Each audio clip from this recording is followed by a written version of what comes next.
Hello, my people. This is another sad story. It's a true life also.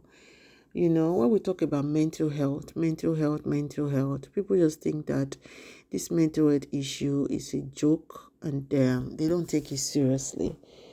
A nurse, her name is Joyce Grayson, 63-year-old woman from Brooklyn, New York.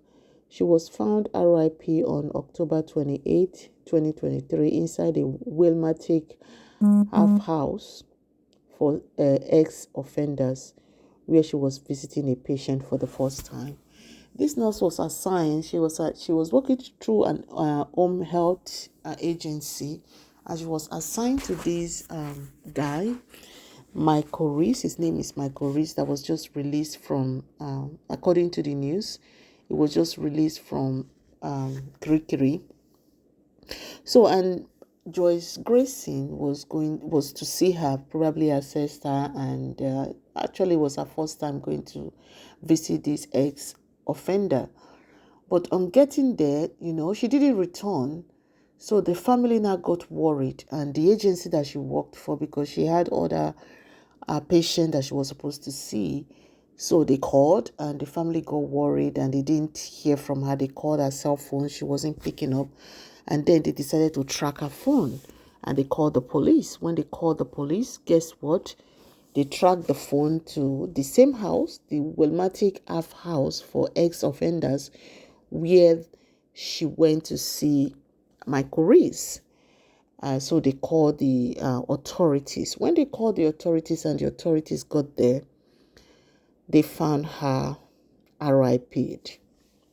So allegedly right now, they're thinking that she's RIP'd by Michael Reese, the patient that, because the patient that she went to see, because he had that history.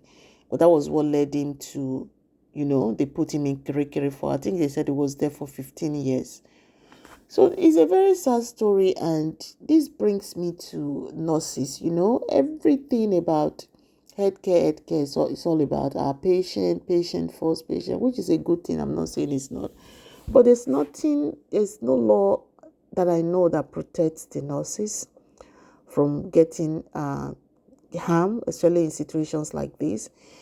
And this is an eye-opener to every healthcare worker, especially those healthcare workers that do home health, those that go to patient homes, and those that go to outside, that go out to the communities.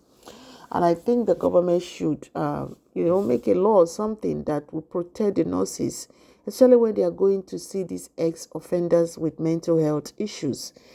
This is a very serious case. It's not it's not a fabrication. It's a true life. And this lady, this woman, Joyce Grayson, the RIP, she is a very dedicated, very caring, and she's well loved, and she has taken care of a lot of children. She has, according to the news out there, she's a mother of 6, and she's a very compassionate woman, and she's very giving. She fostered she fostered dozens of children. The news have it that over the years, she's fostered about 36 children, including her biological children of 6. So she retired from that and decided that she was going to, continue in, being caring for people. That's what she knows, and that's what she does best. Just go out there and just have compassion and help people, just giving to people. And that was why she went back to nursing, and she decided to do home health. But her first time going out is when she met this, I don't even know what to call it right now, because this is so sad for the community and her family. The incident was a deadly attack on Joyce Grayson, a long-time mental health nurse who was RIP inside the Wilmatic half house on Chapman Street during her first appointment of the day on October 28. When her family, like I said earlier, didn't hear from her and learned that she had missed other appointments, so they called the cops, they called the police, who said they found a suspect leaving the house out the back door. They found the suspect leaving the back door of the Chapman house, which is the half house, whatever they call it, half house, halfway house on Chapman Street. So this suspect, Michael Reese, was living through the back door, and he lives there. He is the one that she went to see. He's the one that she went to assess. So the police, arrested him, and they went inside. When they went inside, oh my goodness, this is so sad though. Who did they found? They found a suspect leaving the house out the back door and discovered that Grace's body was in the basement. Can you imagine that? So the officer arrested Michael Reese. Michael Reese is a 36-year-old male. They were able to charge him on a lesser charges because they said, until they have evidence, I think. But they put him on a 1 million bail. So he's right now at the Gardner Correctional Institution, which is still in Connecticut also. This, according to the police chief, those that are investigating the homicide, they said that the chief said this is deeply troubling on many levels, and he said all his life is 27 years in the law enforcement, that this is one of the worst cases he has ever seen.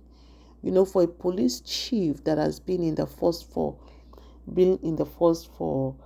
27 years to say that this is the worst that is seen, then you will know that it's worse.